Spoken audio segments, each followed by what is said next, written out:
Hello everyone.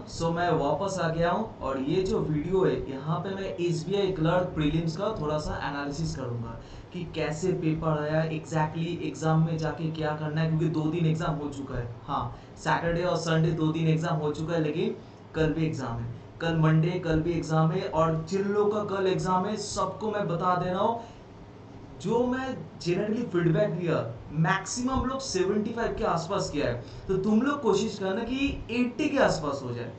80 के आसपास उतना मुश्किल नहीं है, थोड़ा सा हो सकता है कि 80 के आसपास ना पहुंचो, लेकिन 78 तक तो पहुंच ही पाओगे, right? This should be your target. अगर टारगेट तुम 85 करोगे तभी जाके तुम 78 सही करोगे। और मैं पहले भी बोल चुका हूँ, रीजनिंग और मैथ्स, अगर रीजनिंग और मैथ्स में तुम मान लो कि 27 से 30 कर लो, उसमें से अगर सारा सही है, obviously you are getting grace marks, तो तुम्हारा गारंटी प्रीलिम्स निकल जाएगा। उसके बाद तुम्हारे पास 1 महीना होगा, तुम मेंस का तैयारी आराम से कर सकते हो। लेकिन बॉर्डर लाइन में होगे तो क्या दिक्कत है? बॉर्डर लाइन में हो तो अब टेंशन होगा कि होगा नहीं होगा, उतना मोटिवेशन नहीं आएगा। तो बॉर्डर लाइन में नहीं रहना है। जितना लोग का एग्जाम कल है, मैं सबको बता रहा हूँ, एग्जाम में ज्यादा नहीं, मैं बोल नहीं रहा हूँ कि 90 करना है, लेकिन कम से कम 85 टारगेट रखो ताकि 80 हो जाए। अब देखो, अब यहाँ पे एनालिसिस थोड़ा समझते हैं हम लोग। सबसे पहले स्ट्रैटेजी टू स्कोर 75, ये तो मिनिमम है, लेकिन जो मैंने बोला कि कम से कम 75 टू 80 तुम लोग का स्ट्रैटेजी होना चाहिए। और उसके लिए क्या करना पड़ेगा? सबसे पहले जो इजी क्वेश्चन है, ठीक है, तुमको सिलेक्ट करने की कौन सा इजी क्वेश्चन है, वो इजी क्वेश्चन सबसे पहले बना लो। तुम लोग ऑलरेडी प्रैक्टिस कियो, मैं ऑलरेडी बता दूंगा कि कौन सा लेवल का क्वेश्चन आया है, अभी मैं थोड़ी देर में बता दूंगा। लेकिन तुम लोगों को क्या करना है, सबसे पहले इजी क्वेश्चन करो, उसके बाद जो टफ लगे वो वाला बनाओ, ठीक है? क्योंकि पर पेपर तुम्हारे पास 20 मिनट का टाइम है, ठीक है? ओके, अब देखो, सबसे पहले जो मैंने बोला कि क्वेश्चंस टू अटेम्प्ट, ये तुमको समझना है कि तुम कौन सा क्वेश्चन अटेम्प्ट करोगे, ठीक है? इजी वाला कि टफ वाला? ऑब्वियसली इजी वाला करोगे। जैसे सीटिंग अरेंजमेंट में सबसे पहले syllogism, inequality, direction, blood relation, ये सब कर लोगे। उसके बाद तुम सिटिंग अरेंजमेंट पजल सॉल्व करोगे, ठीक है? उसके बाद देखो, अवॉइड नेगेटिव मार्किंग, ये बहुत इंपॉर्टेंट चीज है। एक सब्जेक्ट हो सकता है कि इंग्लिश, जहां पे तुम लोग का मार्किंग थोड़ा सा नेगेटिव हो सकता है, लेकिन इंग्लिश छोड़ के, living English apart, reasoning maths में तुम लोग को फुल मार्क्स चलाना है। If you get full marks, I guarantee you are going to get grace marks. ये तो तुम लोग चाहते हो, राइट, कि ग्रेस मार्क्स मिल जाए, जो कि फोकट का फ्री का मार्क्स होता है। यस, ग्रेस मार्क्स, तभी जाके तुम्हारा 75 से सीधा 80 पहुंच जाएगा और प्रीलिम्स इजीली क्लियर हो जाएगा, ठीक है? तो बॉर्डर लाइन में मत रहो, क्योंकि बहुत लोग अटेम्प्ट किए 75, वो लोग खुद टेंशन में बोलते कि सर क्लियर होगा नहीं होगा समझ नहीं आ रहा है। तो तुम लोग कल एग्जाम में करो। अब ये नहीं कि गलती करो, नहीं, गलती तो बिल्कुल नहीं करना है, ठीक है? 80 के आसपास करना और 80 सही करना है, और तुम लोग कर लोगे। ओके, अब मैं सच बोलूं तो कुछ स्टूडेंट ऐसा भी है जो 85 टू 90 भी अटेम्प्ट किया है। डरा नहीं रहा हूं, कल एग्जाम दोगे, डरा नहीं रहा हूं, लेकिन किया है 85 टू 90। तो अगर 85 टू 90 अटेम्प्ट हो सकता है, इसका मतलब कल जो पेपर होगा उसमें भी तुम चाहो तो 85 कर सकते हो। मैं बस इतना बोल रहा हूँ कि 75 टू 80 पूरा सही करके आना है। और अगर 85 सही करोगे तो बहुत अच्छी बात है, ठीक है? बहुत ही अच्छी बात है, गारंटी प्रीलिम्स क्लियर हो जाएगा। तब आराम से बैठ के एकदम शांत होगे, तुम पढ़ सकते हो मेंस के लिए। नहीं तो टेंशन होगा, क्या होगा, निकलेगा नहीं निकलेगा, नहीं निकलेगा, फिर बोल के निकलेगा, तो बहुत हड़बड़ी होगा इस सब में। नहीं, speed limit should be maximum, ठीक है? स्पीड लिमिट अपना मैक्सिमम होना चाहिए, लेकिन वही बात है, गलती मत करना, ठीक है? गलती मत करना, लेकिन स्पीड लिमिट क्या होना चाहिए? इट शुड बी मैक्सिमम, ठीक है? ओके, अच्छा, अब सबसे पहले मैं यहाँ पे एक चीज बताऊंगा कि एसबीआई क्लर्क प्रीलिम्स का गुड अटेम्प्ट कितना जा रहा है। अब गुड अटेम्प्ट समझो, सबसे पहले इंग्लिश लैंग्वेज पे आते हैं। इंग्लिश लैंग्वेज का जो जनरली गुड अटेम्प्ट हो रहा है वो कितना हो रहा है? वो 20 से लेके 22 तक, ठीक है? 20 to 22 is the good attempt in English. Reasoning का अगर बात किया जाए तो रीजनिंग में 28 से लेके 32, ठीक है, 28 से लेके 32 तक रीजनिंग का अटेम्प्ट है। बचा क्वांट में 24 टू 28, और टोटल ओवरऑल गुड अटेम्प्ट जो सुनने में 70 टू 75। लेकिन 85 भी कर चुके हैं बहुत बच्चे, ठीक है? 85 भी बहुत बच्चे कर चुका है, तो तुम रिस्क मत लेना। तुम क्या क्या बोला मैंने? 80 करके आना, ठीक है? अच्छा, अब देखो, coming to the English part. English part में क्या करना है? देखो, सबसे पहले क्लोज टेस्ट अटेम्प्ट करना है। ये रीडिंग कॉम्प्रिहेंशन करो तो बहुत अच्छी बात है। रीडिंग कॉम्प्रिहेंशन स्टोरी बेस्ड होगा, इजी होगा, इजी है, स्टोरी बेस्ड है, कर लो उसको। रीडिंग कॉम्प्रिहेंशन में कोई दिक्कत नहीं है, ठीक है? उसमें 7 मार्क्स आएगा, उसके बाद क्लोज टेस्ट अप्रोक्स 8 मार्क्स आएगा, कभी कभी 5 भी दे सकता है, राइट। सो 5 से लेके 8 मार्क्स कहां पे रहेगा, क्लोज टेस्ट में रहेगा। उसके बाद क्या आएगा, फेस रिप्लेसमेंट, ठीक है। फेस रिप्लेसमेंट मतलब तुम जानते हो, फेस रिप्लेसमेंट ऑलरेडी तुम पढ़ चुके हो, तो फेस रिप्लेसमेंट आएगा 5 मार्क्स का। अब ये सुन लो, ये इजी टू मॉडरेट लेवल होगा, रीडिंग कॉम्प्रिहेंशन, ऊपर से फेस रिप्लेसमेंट कितना होगा, ये भी इजी टू मॉडरेट, ठीक है। क्लोज टेस्ट मॉडरेट लेवल का आएगा, जो कि होता है fillers, fill in the blanks, passage type fill in the blanks तुम लोग कर सकते हो, प्रैक्टिस की हो तुम लोग, सब लोग मॉक दी हो, तो उतना टेंशन मतलब एकदम बिंदास होके जाओ, अच्छे अटेंड करके आना, ठीक है। और कोशिश करना कि इंग्लिश में टोटल 30 में से कम 26 सही हो, ठीक है। 30 में से कितना सही हो, 26 सही हो, बात बन जाएगा, ठीक है। ओके, इसके बाद आते हैं हम लोग एरर डिटेक्शन पे। अच्छा, अब देखो एरर डिटेक्शन का अगर बात किया जाए, एरर डिटेक्शन भी सिंपल आएगा, ठीक है। तो इसमें से कितना आएगा, 5 मार्क्स, और वो भी इजी लेवल का है। Error detection can be of 8 marks, और वहां पे क्लोज टेस्ट तुम बोल सकते हो, क्लोज टेस्ट 5 मार्क्स का आ सकता है, ठीक है। तो एरर डिटेक्शन 5 मार्क्स का, बचा है वर्ड रीअरेंजमेंट, वो भी 5 मार्क्स का, ठीक है। चलो, rearrangement of sentence, A B C D, उसको सजाना है, ये तो तुम लोग प्रैक्टिस कर चुके हो। सो ओवरऑल 30 क्वेश्चन में से कोशिश करना 26 सही हो, ओके। चलो आते हम लोग रीजनिंग पे, रीजनिंग पे आते हैं। अब देखो रीजनिंग पे जो है कौन सा अटेम्प्ट करना है, जो मैं पहले बोल चुका हूं, पहले क्या करना है, सिलॉग करना है, राइट। पहले तुम लोग बनाओगे कौन सा, पहले बनाओगे सिलोजिज्म, उसके बाद कौन सा बनाओगे, इनइक्वालिटी, ठीक है। डायरेक्शन, ब्लड रिलेशन, ये सारा चैप्टर क्या करोगे तुम लोग पहले बनाओगे, ठीक है। Syllogism, inequality, direction, blood relation, alpha numeric symbol और मिसलेनियस, ठीक है। तो ये सारा चैप्टर तुम लोग पहले बनाओगे। उसके बाद जैसे ही खत्म हो जाए, फिर जाना तुम सर्कुलर बेस्ड अरेंजमेंट। देखो जनरली कितना है, राइट, पजल और सिटिंग अरेंजमेंट मिला के, सुन लो क्या कह रहा हूं, राइट, पजल और सिटिंग अरेंजमेंट मिला के तुमको दिया गया है 5 5 और 5, कितना हो गया, 15 मार्क्स हो गए। 5 5 5 हो गया 15। सिलोजिज्म में कितना हो गया, 3, इनइक्वालिटी में 4, एप्रोक्स है, ये एप्रोक्स से मैं सारा शिफ्ट को लेके एनालिसिस कर रहा हूं, ठीक है। 3 4, डायरेक्शन में हो गया 3, उसके बाद blood relation 2, alpha numeric series symbol 5, और यहाँ पे मिसलेनियस 3, ठीक है, राइट। अब अल्फा न्यूमेरिक सीरीज में कैसा क्वेश्चन आ सकता है, which letter is 7 to the left of 4th from the left hand, एक लंबा सा सीरीज दे दिया, और वहां से तुम लोग को आंसर निकालना है, इजी है, इजी है, कर लेना उसको। वहां पे 5 देगा, तो पजल सिटिंग अरेंजमेंट में तुमको मिलेगा 15 से 20 मार्क्स, ठीक है। समझ लो 15 से 20 मार्क्स आएगा पजल और सिटिंग मिला के, बाकी सब जो मिसलेनियस है, ये समझ लो पजल एंड सिटिंग अरेंजमेंट आएगा कितना, 15 मार्क्स, ये 20 भी हो सकता है, राइट। बचा हुआ जो है, बचा हुआ रेस्ट ऑफ द पोर्शन, वो आएगा 20 मार्क्स का। तो ये अगर 15 आ गया, ये अगर 20 आ गया, तो समझ लो 35 में से तुम कितना करोगे, आउट ऑफ 35, आउट ऑफ 35 तुम कितना कर सकते हो, 30 तो बना ही सकते हो। तो मैंने क्या बोला, इंग्लिश में तुम कितना बनाओगे, 26, यहाँ पे रीजनिंग में कितना बनाओगे, रीजनिंग में बनाओगे 30, तो 30 और 26 कितना हो गया, 56 हो गया, 56। अब तुम जाओगे मैथ्स पे, ठीक है। अब तुमको जाना है मैथ्स पे। मैथ्स पे देखो, मैथ्स में डीआई कितना है, डीआई एक बार ग्राफ डीआई है, ठीक है, एक बार ग्राफ डीआई और एक कैसलेट डीआई। अभी अभी इसी वक्त तुम लोग को एक कैसलेट डीआई कराऊंगा, एक कैसलेट डीआई कराऊंगा थोड़ी देर में, ठीक है।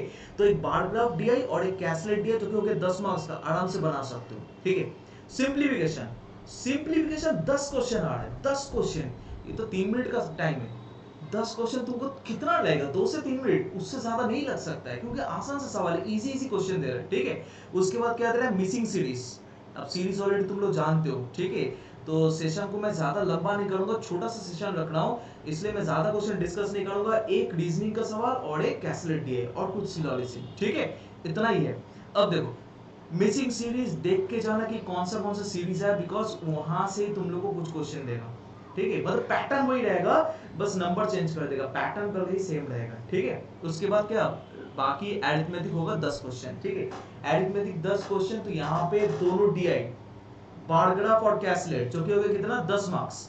उसके बाद सिंप्लीफिकेशन, सिंप्लीफिकेशन बहुत ही इजी है, 10 तो 10 10 20 तुमको मिल चुका है। और उसके बाद मिसिंग सीरीज, मिसिंग सीरीज तो 5 क्वेश्चन, तो 5 मार्क्स, मतलब कितना हो गया यहाँ पे 25 तो आराम से अटेम्प्ट कर लोगे, 25 तो ऐसे ही अटेम्प्ट कर लिए। 2 डीआई, एक 10 सिंप्लीफिकेशन, 5 नंबर सीरीज, हो गया, हो गया 25 हो गया।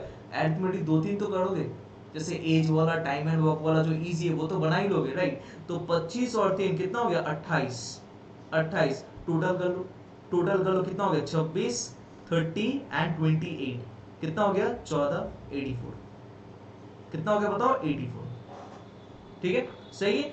अगर यहाँ पे 84 हो गया तो ऑब्वियसली तुम एक चीज समझ लो 84 तो यहाँ पे ही बन गया तो 2-3 क्वेश्चन एक्स्ट्रा कर लोगे तो 87 तक बन जाएगा। मैं ऐसा भी स्टूडेंट को जानता हूँ जो 84 85 करके आया है।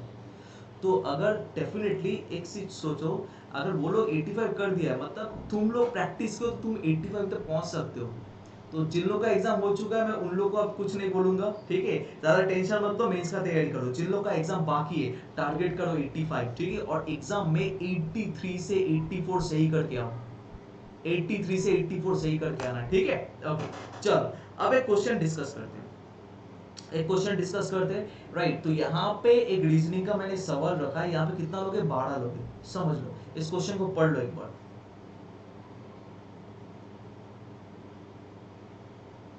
ठीक है। इस क्वेश्चन को पढ़ लो और पढ़ के थोड़ा देर इसको पॉज करके इसको सॉल्व करने की कोशिश करना। देखो मैं सिखाता हूँ इस क्वेश्चन को ठीक है। देखो सबसे पहले यहाँ पे क्या बोला 12 लोग right 12% are sitting in two parallel rows दोनों रो में 12 लोग हैं। अब देखो ध्यान से देखो ठीक है इसको कैसे बनाओगे 12% were seated in two parallel rows contain 6% each 6% करके बैठा हुआ है राइट। तो इसको मैं यहाँ पे बना रहा हूँ कितना करके 6 लोग करके बैठा हुआ है। तो यहाँ पे 6 लोग 1 2 3 4 5 एंड 6 हो गया और यहाँ भी 6 लोग 1 2 3 4 5 एंड 6 ठीक है। तो 6 करके बैठा हुआ है।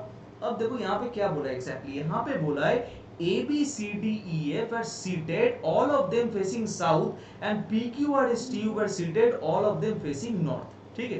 अच्छा अब देखो 12% were seated in two parallel rows containing 6% each in such a way that there is an equal distance between adjacent person। तो 6 लोग नॉर्थ की तरफ देख रहे हैं 6 लोग साउथ की तरफ। तो जो लोग नॉर्थ की तरफ देख रहे हैं both the persons are facing each other मतलब 6 लोग नॉर्थ की तरफ 6 लोग साउथ की तरफ ठीक है। तो ऑब्वियसली दोनों रो का मेंबर एक दूसरे को फेस कर रहा है तो इसलिए मैं इस डायग्राम को ऐसे बना दिया ठीक है। इस डायग्राम को मैंने ऐसे बना दिया तो यहाँ पे हो गया 6 लोग जो कि हो गया कौन सा जो कि हो गया साउथ फेसिंग और यहाँ पे हो गया 6 लोग जो कि हो गया कौन सा नॉर्थ फेसिंग ठीक है। अच्छा अब देखो अब यहाँ पे क्या बोला है यहाँ पे बोला है सबसे पहले P was seated second from the end। समझो कौन सा एंड पता नहीं है लो एक और टेंशन कौन सा एंड पता नहीं है लेफ्ट हैंड भी हो सकता है राइट हैंड भी हो सकता है। जब बनाओगे इसको 2 मिनट में खत्म करोगे कितना 2 मिनट ठीक है। अब देखो P was sitting second from the end तो सबसे पहले मैं यहाँ पे P को बिठा सकता हूँ दिस कैन बी P। अच्छा डायरेक्शन को ध्यान रखना तुम लोग डायरेक्शन जानते हो ये लोग नॉर्थ फेसिंग है तो this side will be what this side will be left ठीक है। और यहाँ पे कौन सा होगा यहाँ पे राइट होगा ऊपर क्या होगा उल्टा होगा left will be on the east and right will be on the west. ध्यान रखना गलती मत करना डायरेक्शन में गलती नहीं ठीक है। अच्छा अब क्या बोला P is sitting second from the end. अब तुम बोलोगे सर लेफ्ट हैंड भी हो सकता है राइट हैंड भी हो सकता है कोई दिक्कत नहीं। एक और डायग्राम बना रहा हूं एक और डायग्राम मैं बना रहा हूं लेकिन तुम लोग एग्जाम में 2 डायग्राम को लेकर जल्दी बनाओगे ठीक है। 4 5 6 यहाँ पे कितना हो गया 1 2 3 4 5 एंड 6 ठीक है। अच्छा अब देखो P is second from the end तो यहाँ पे मैं P को बिठा रहा हूँ this is P ठीक है यहाँ पे P हो गया। अच्छा अब देखो नेक्स्ट पॉइंट पे क्या बोला one person was seated between P and the one who faces A। P और A को जो फेस कर रहा है उसके बीच एक ही पर्सन है। अच्छा सबसे पहले मैं P को नीचे क्यों बिठाया because P Q R S T U were seated all of them facing north तो ऑब्वियसली P Q और S T U नीचे बैठेगा और A B C D F ऊपर बैठेगा क्योंकि वो लोग साउथ फेसिंग है वो लोग क्या है वो लोग साउथ फेसिंग है ठीक है। अब सुन लो मेरी बात P was sitting second from the end हो चुका है one person was seated between P and the one who faces A तो ये P हो गया one person is seated between P and the one who faces A तो A यहाँ पे हो गया A कहाँ पे हो गया यहाँ पे हो गया ठीक है। अच्छा मैं एक काम करता हूँ मैं इन सबको इरेज कर देता हूँ ताकि ज्यादा कॉम्प्लिकेटेड ना लगे ठीक है। अब साफ सुथरा डायग्राम है तुम लोग आसानी से समझोगे राइट। P यहाँ पे देखो one person was seated between P and the one who faces A तो P और A को जो फेस कर रहा है उन दोनों के बीच एक ही पर्सन होगा ठीक है। यहाँ भी सेम चीज करो P और A को जो फेस कर रहा है उसके बीच एक ही पर्सन होगा, so A has to be here. A को जो फेस कर रहा है और उसके साथ P का कितना पर्सन होगा, बीच में एक ही पर्सन होगा, राइट। अगला सवाल, अगला पॉइंट पे क्या बोला है, B was seated to the immediate right of A, ठीक है, कर दो।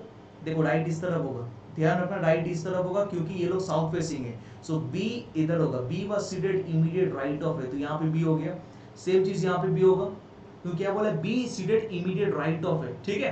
ऐसे ही जल्दी बनाना है, एक पॉइंट पढ़ो खत्म कर दो, दूसरा पॉइंट पढ़ो खत्म कर दो, तीसरा करो खत्म कर दो, ठीक है, जल्दी जल्दी बनाना है। उसके बाद क्या बोले, C was seated third right of D, देखो ध्यान से, ठीक है, तो C राइट की तरफ होगा, राइट की तरफ मतलब इस तरफ होगा, ठीक है। C was third right of D, एक ही पॉसिबिलिटी, यहाँ पे D बिठाओगे तो यहाँ C बैठेगा और कोई चारा नहीं है, यहाँ पे D बिठाओगे तभी जाके यहाँ C बैठेगा, C is third right of D, ठीक है, हो गया, हो गया, यहाँ तक होगा। अब देखो यहाँ पे अगर बिठाओगे तो यहाँ पे D को बिठा दो, और यहाँ बिठाओगे तो पॉसिबल नहीं हो रहा है, यहाँ बिठाओगे तब भी पॉसिबल नहीं हो रहा, तो यहाँ बिठा दो, दिस इज D, और यहाँ पे कौन सा हो गया, यहाँ पे C हो गया, ठीक है, यहाँ पे C हो गया, बिकॉज यहाँ पे बोला है C was seated third right of D, और थर्ड राइट मतलब बीच में कितना पर्सन होगा, बीच में तो 2 पर्सन होगा, ये तो कंफर्म है, ठीक है। Next, Q faces the one who sits second to the left of B। अच्छा देखो second left of B, second left of B कौन होगा, लेफ्ट इधर होगा क्योंकि ये लोग साउथ फेसिंग है, तो दिस साइड इज लेफ्ट, तो second left of B, first left second left, और इसको कौन फेस कर रहा है, इसको फेस करेगा Q, means D is facing Q, ठीक है। फिर से मैं बता रहा हूं क्या बोला है, Q faces the one who sits second to the left of B, ठीक है। देखो second left of B, first left second left, जो कि हो गया D, और D को कौन फेस करे, D को फेस करे Q, सेम चीज यहाँ पे होगा, देखो ध्यान से, second left of B, first left second left, तो यहाँ पे कौन आएगा, यहाँ पे Q आएगा, दिस विल बी Q, ठीक है। चलो आगे बढ़ते हैं, नेक्स्ट पॉइंट क्या बोला है, one of the immediate neighbors of D faces S। अच्छा, one of the immediate neighbors of D faces S, मतलब D का ये जो नेबर है A, S को फेस कर सकता है, दूसरा नेबर ये भी S को फेस कर सकता है, लेकिन यहाँ पे P बैठा हुआ है, तो obviously this has to be S। समझो बात को, क्या बोले, one of the neighbor of D faces S, ठीक है, D का दोनों नेबर है, कोई एक नेबर S को फेस कर रहा है, तो ऑब्वियसली हम D का इस नेबर को लिए, और ये वाला नेबर किसको फेस कर रहे हैं, S को फेस कर रहे हैं, ठीक है, क्योंकि इस नेबर को लोगे तो ये तो P को फेस करेगा, पॉसिबल नहीं होना है, ठीक है। अच्छा चलो इस डायग्राम पे अगर आते, one of the neighbour of D faces S, तो D का दोनों नेबर है, और दोनों में से कोई एक S को फेस करेगा, या तो ये S होगा या तो ये S होगा, ठीक है, दोनों में से कोई एक S होगा। अब कौन सा होगा, अगले लाइन पे चलते, T was seated second to the right of S। अब समझो ये अगर S होगा तो T तो डायग्राम से बाहर हो जाएगा, क्योंकि क्या बोले, T was second right of S, तो पॉसिबल नहीं हो रहा है, नॉट पॉसिबल, तो यहाँ पे S होगा, अगर यहाँ पे S हो गया तो T सेकंड राइट हो पाएगा, तो यहाँ से इसको मिटाओ, ठीक है, यहाँ से इसको मिटा दो पहले, तो T was what, T was second right of S, ठीक है, तो यहाँ पे T हो गया, दिस इज T। चलो T सेट हो गया, T को लेके कोई दिक्कत नहीं, ठीक है, S बैठ चुका है, T बैठ चुका, अगला डायग्राम में चलो, यहाँ पे ऑलरेडी S बैठ चुका है, this is S, T was second right of S, तो यहाँ पे फर्स्ट राइट सेकंड राइट हो पाएगा, T हो पाएगा, नहीं हो पाएगा, पॉसिबल ही नहीं है, कैसे, अगर यहाँ पे अगर S हो गया तो सेकंड राइट पे T कैसे बैठेगा, first right second right, not possible, मतलब ये डायग्राम गलत है, ठीक है, मतलब ये डायग्राम क्या हो गया, गलत हो गया। चलो अब देखो अगला पॉइंट क्या बोला है, अगला पॉइंट बोला है one person was seated between E and the one who faces you, ठीक है, one person was seated between E and the one who faces you। अब समझो मेरी बात को, ठीक है, E को कहां पे डालोगे, ध्यान से देखो क्या बोला इस लाइन पे, एक पर्सन बैठा है E और जो U के फेस कर रहा है उसके बीच, one person is sitting between E and the one who faces you, ठीक है, तो E को अगर तुम यहां बिठा दो, ऑलरेडी डायग्राम गलत हो चुका है, तो ऑब्वियसली अगर E को तुम यहां बिठाते हो, E को मैं यहां बिठा दिया, ठीक है, सही है, E यहां भी बैठ सकता है, लेकिन यहां पे साफ साफ बोल दिया कि E और U को जो फेस कर रहा है उसके बीच एक ही पर्सन होगा, इसका मतलब यहां पे E हो गया, एक पर्सन छोड़ के B के ऑपोजिट E हो सकता है, यहां पे अगर E को बिठाओगे तो U पॉसिबल नहीं है बिठाना, क्योंकि यहां पे S आ रहा है, यहां पे S आ रहा है, तो obviously this has to be E,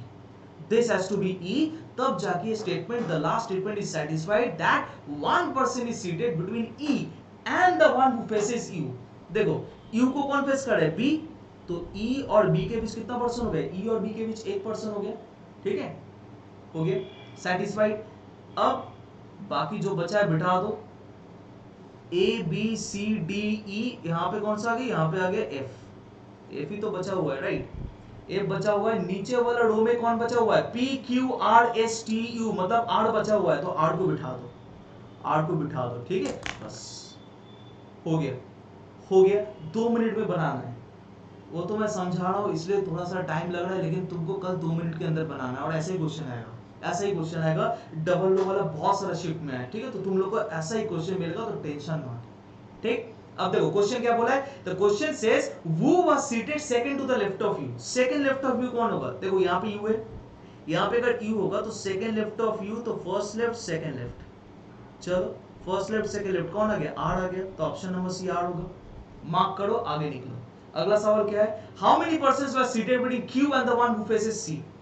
Q and the one who faces C, देखो यहाँ पे क्यू है, the one who faces C is what? P, तो क्यू और पी के बीच कितना पर्सन हो गया? 2 पर्सन, ठीक है, तो ये हो गया 2, ये कितना हो गया? 2, 2 पर्सन आ गया। अगला सवाल, the number of persons seated between A and D was the same as the number of persons seated between, कौन सा बताओ? number of persons seated between A and D was same as the number of persons seated between, बता दो, A and D के बीच कितना लोग हैं? A यहाँ पे, E यहाँ पे, तो बीच में 2 लोग हैं, ठीक है। अब तुम लोग को देखना पड़ेगा कि कौन सा दोनों पर्सन के बीच 2 लोग हैं। पी टी क्यू आर, देख लो, पी टी, P और T, यहाँ पे P है और यहाँ पे कौन सा हो गया? T, कितना लोग हो गए? 3 लोग, पॉसिबल नहीं है।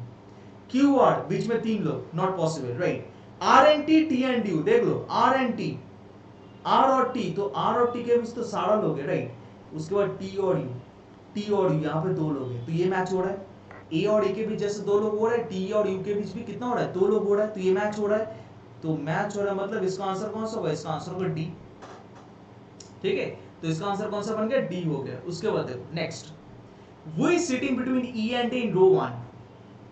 ई और ए के बीच कौन बैठा हुआ है? ई और ए के बीच यहाँ पे सी और बी बैठा हुआ है, तो आंसर कर दो C and B, option A C and B, ठीक है, बस बन गया, राइट। तो ये था एक डबल रो बेस्ड अरेंजमेंट जो कि रीजनिंग में मिलेगा। अब बनाते कैसलेट डीएल, ठीक है, चलो सब लोग बनाओ इसको, सब लोग इसको बनाना, ठीक है। एक बार पॉज कर लेना, पॉज करके सब लोग इस क्वेश्चन को बनाना।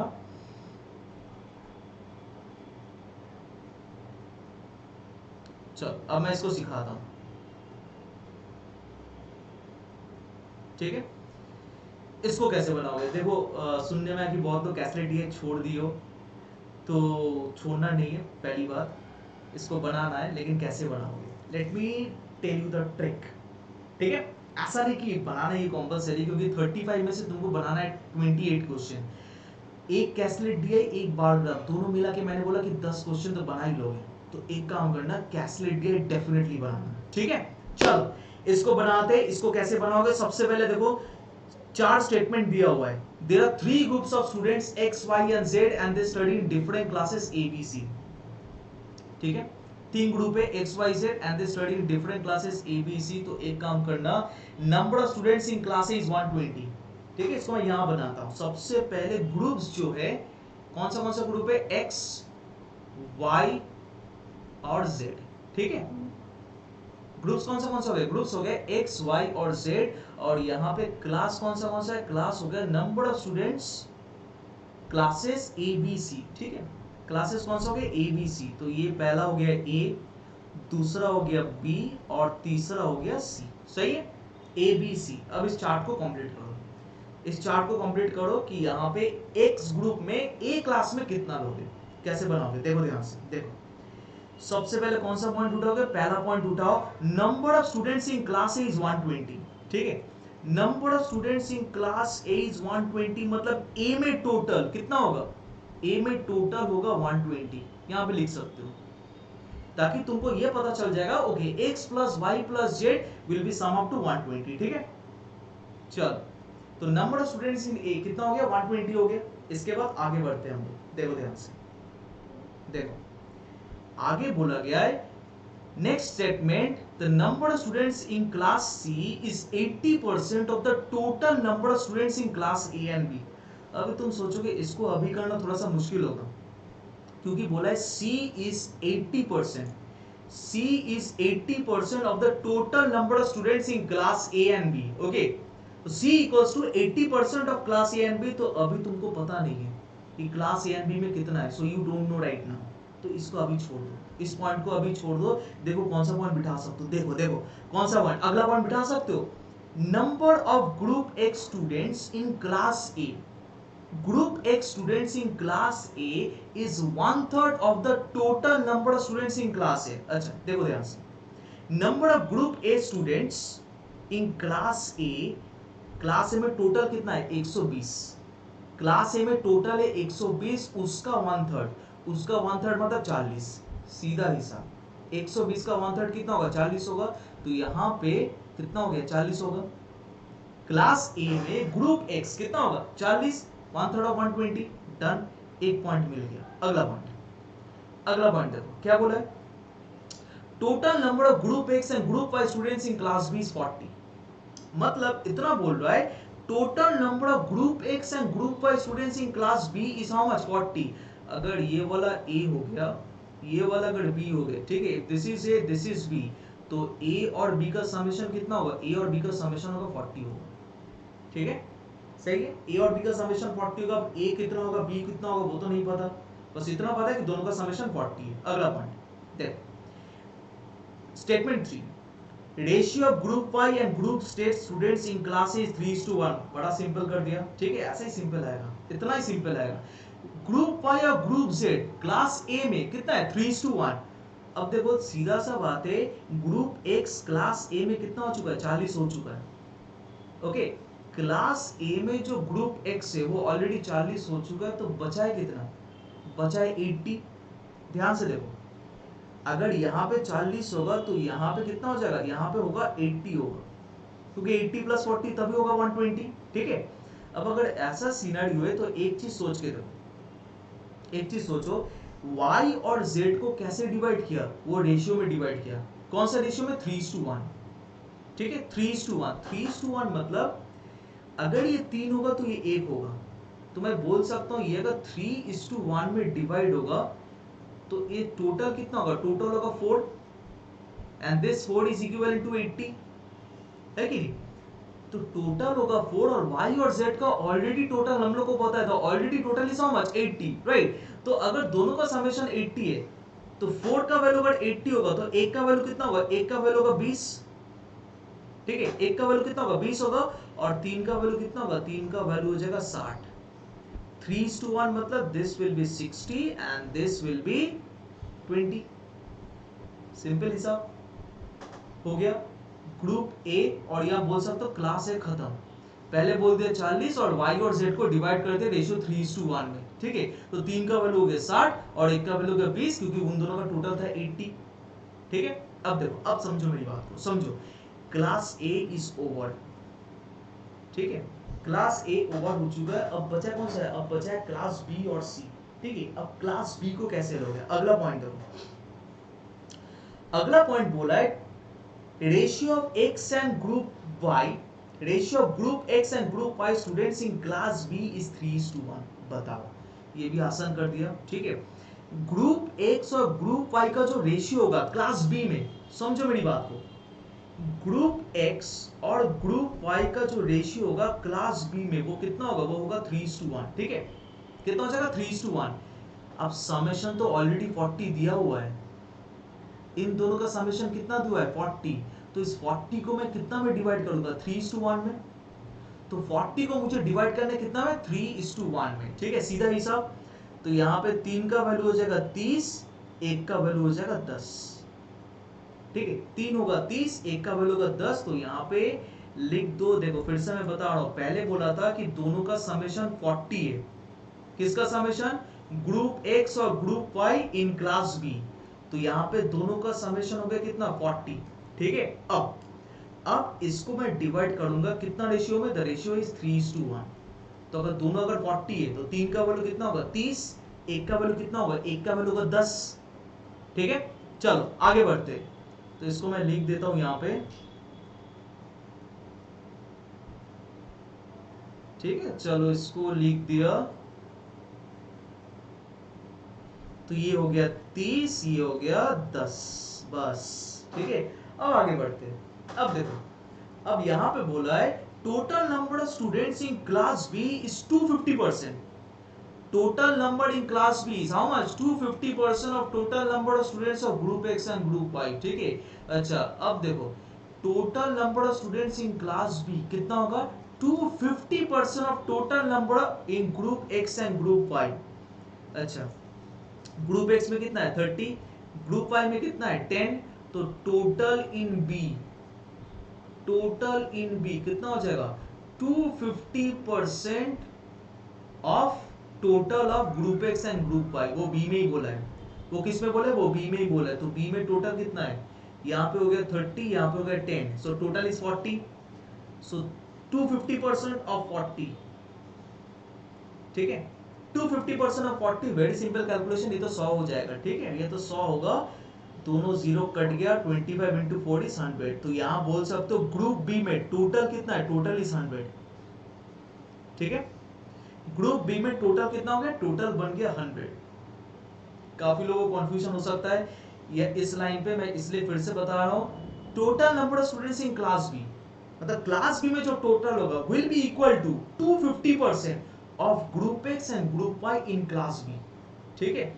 सो 250% ऑफ कितना होगा? 250% ऑफ 40 हो गया, चलो, जो कि हो गया 100। सो टोटल अगर 100 है, सो 30 एंड 10 यहाँ पे हो चुका है, so this will be 60 because total has to be 100, ठीक है।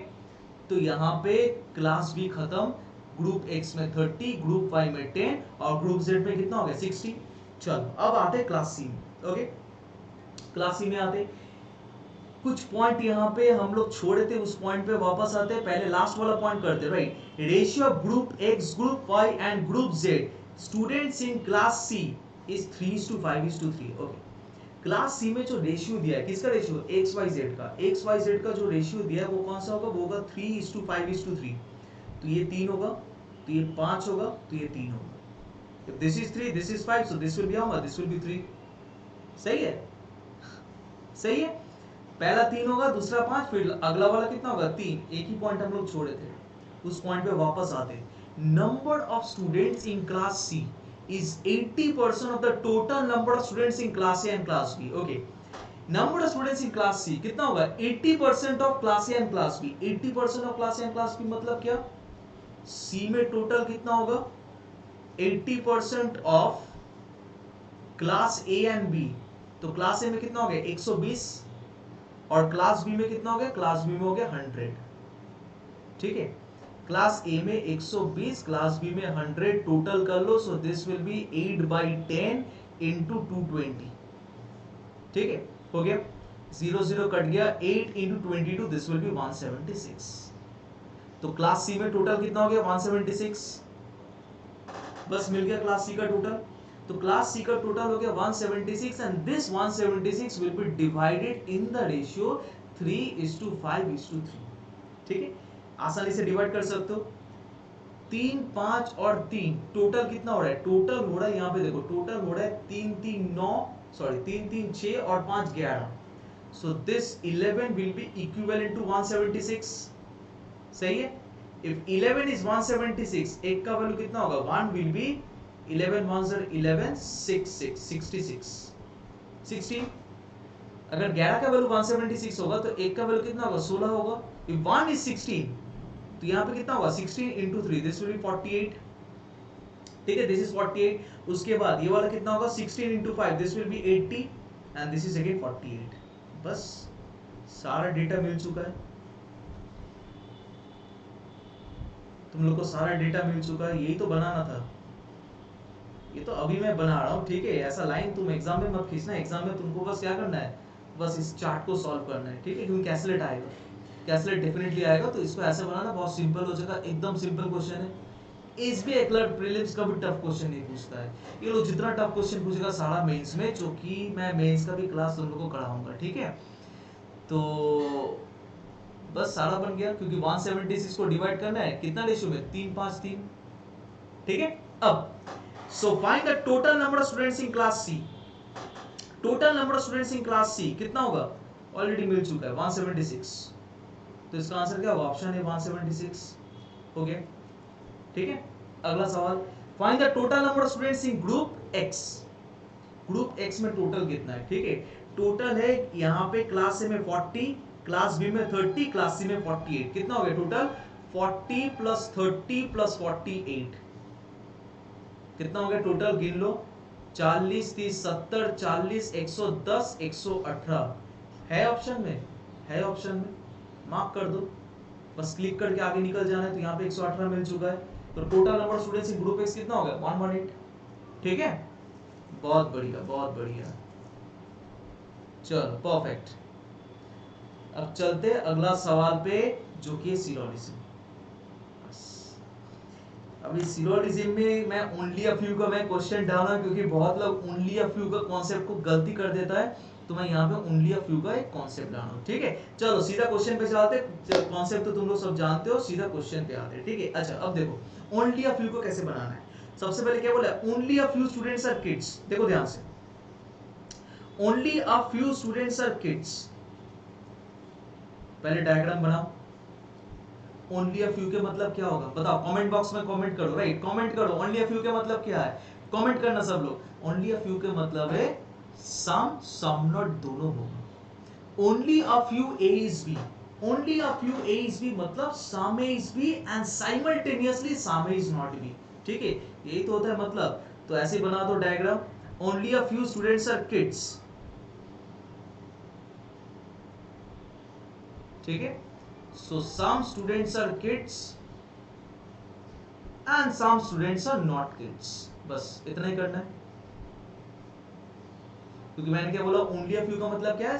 कुछ होगा कुछ नहीं होगा। so some students are kids and some students are not kids। अब क्या बोला? all kids are adults, all the kids will go inside adults। ठीक है, all kids will go inside adults बन गया, किड्स चला गया एडल्ट्स के अंदर। अब no adults are children, no adults are children, the next statement is no adults are children. तो ए और सी के पीछे क्रॉस साइन होगा। ऐसे यहाँ पे क्या बोला? यहाँ पे बोला कि नो एडल्ट्स आर चिल्ड्रन। ठीक है, हो गया। अच्छा, तो ये रहा तीनों स्टेटमेंट। अब रहा दोनों कंक्लूजन। दोनों कंक्लूजन का आंसर करना है। क्या बोला? Some students are children. देखो ध्यान से, देखो सम स्टूडेंट्स आर चिल्ड्रन, तो यहाँ पे स्टूडेंट का कुछ हिस्सा, ठीक है, स्टूडेंट का हिस्सा जो के अंदर है वो तो सी नहीं होगा, लेकिन सीधा हिसाब सम स्टूडेंट्स आर चिल्ड्रन, ये तो हो भी सकता है नहीं भी हो सकता है, कोई गारंटी नहीं है। ये हो सकता है नहीं हो सकता, कोई गारंटी नहीं है। तो हम क्या बोलेंगे? This is a doubtful conclusion. This is what? This is a doubtful conclusion. Doubtful conclusion मतलब ये वाला क्या होगा? ये वाला गलत होगा। ठीक है, जब भी डाउटफुल होता है उसको हम गलत मान के चलते हैं, बिकॉज हम लोग नहीं जानते कि वो होगा कि नहीं होगा। ठीक है, next, no children are students, वो एक ही बात है, एक ही बात है। ठीक है, no children are student, children और स्टूडेंट्स के बीच इनडायरेक्ट रिलेशन है, लेकिन नो चिल्ड्रन आर स्टूडेंट्स ऐसा तो हम लोग बोल नहीं सकते। तो ये भी गलत होगा, ये भी गलत होगा। Why? Because this is a doubtful conclusion. हमेशा एक चीज याद रखना, कभी भी अगर स्टेटमेंट से पता नहीं चलता है, ठीक है, तो उसको हम क्या बोलेंगे? उसको हम डिटरमाइन करेंगे कि वो तो एक डाउटफुल कंक्लूजन है कि नहीं? तो बोथ आर डाउटफुल, और डाउटफुल के हिसाब से हम लोग क्या लेंगे? हम लोग उसको गलत लेंगे, तो दोनों गलत है। ठीक है, लेकिन आंसर क्या नाइदर नॉट होगा? कमेंट बॉक्स में कमेंट करना, क्या आंसर नाइदर नॉट होगा? लिख दो कमेंट पे, आंसर नाइदर नॉट नहीं होगा। ठीक है, सही कमेंट कर रहे हो तुम लोग, बिल्कुल सही कमेंट कर रहे हो। आंसर होगा आइदर।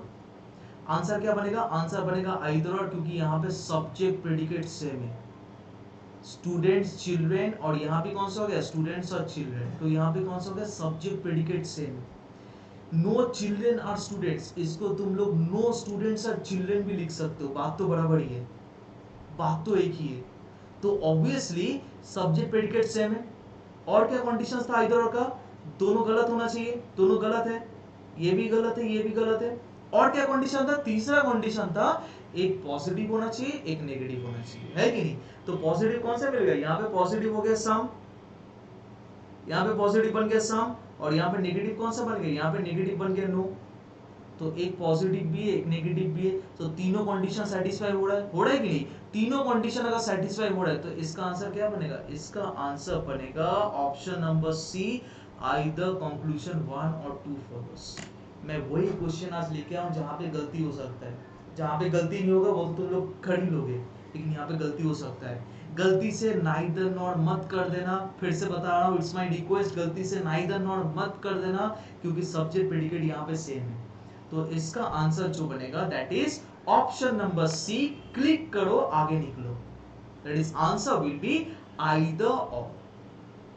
ठीक है, चलो चलते लास्ट क्वेश्चन की तरफ। एक और क्वेश्चन रखा मैंने सिलॉग में, क्योंकि ओनली अ फ्यू का कॉन्सेप्ट देना है तुम लोग को। ठीक है, अच्छा अब देखो इसमें, अब इसमें देखो, सो क्वेश्चन नंबर 8 यहाँ पे बोला है सम रजिस्टर्स आर नॉट डायरीज। ध्यान से देखो, मैं इसका डायग्राम बना रहा हूं, ये हो गया रजिस्टर, ठीक है, और सम रजिस्टर्स आर नॉट डायरी, तो डायग्राम कैसे बनेगा, ऐसे बनेगा, सम रजिस्टर्स आर नॉट डायरी। ठीक है, तुम लोग जानते हो सम इज नॉट बी का डायग्राम कैसे होता है, ठीक है, एक क्रॉस साइन जरूर रखना because this relation is a negative one. Okay, चलो, only a few diaries are copies, only a few diaries are copies, so ये रहा कॉपी, तो डायरी का थोड़ा सा पोर्शन किसके अंदर होगा, कॉपी के अंदर, और थोड़ा सा नहीं होगा, सम डायरीज आर नॉट कॉपी, तो डायरी का कुछ पोर्शन कॉपी के अंदर होगा और कुछ पोर्शन कॉपी नहीं होगा, ये होगा ओनली अ फ्यू का कॉन्सेप्ट, गलती मत करना, इट्स अ रिक्वेस्ट।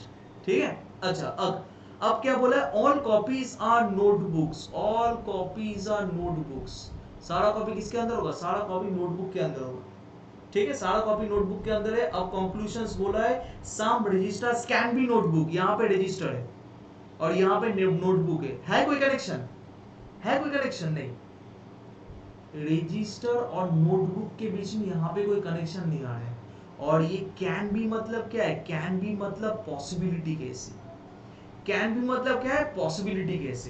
तो कहीं पे भी अगर देखोगे कि कोई कनेक्शन नहीं बन रहा है और वहां पे पॉसिबिलिटी केस दिया है, तो आंसर क्या होगा, डेफिनेटली करेक्ट होगा, क्योंकि रजिस्टर का कुछ पोर्शन तो नोटबुक के अंदर जा ही सकता है, कोई दिक्कत तो नहीं होगा, कुछ पोर्शन रजिस्टर का नोटबुक के अंदर जा ही सकता है, तो ये वाला क्या होगा, दिस विल बी करेक्ट।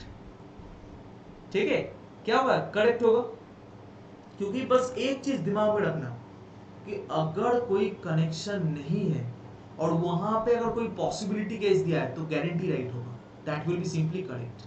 ठीक है, अब some diaries are not copies, अब देखो ध्यान से, some diaries are not copies, साफ बोल दिया only a few diaries are copies, only a few diaries are copies. यहाँ पे इसी स्टेटमेंट में हम लोग को पता है कि डायरी का कुछ पोर्शन कॉपी होगा और डायरी का कुछ पोर्शन कॉपी नहीं होगा, so this is absolutely correct, this is absolutely correct, so some diaries are not copies, ये तो सही होगा, क्योंकि सिंपली पता है मुझे कि ये वाला जो हिस्सा है वो तो कॉपी नहीं होगा, ठीक है, वो तो कॉपी नहीं होगा, तो ये वाला क्या होगा, दिस विल बी करेक्ट। तो यहाँ पे आंसर क्या होगा, आंसर होगा, अब देखो ऑप्शन शफल कर सकता है, तो ये मत सोचना कि ऑप्शन ई होगा, नहीं, आंसर होगा सिंपली बोथ 1 and 2 फॉलोस, ये होगा आंसर।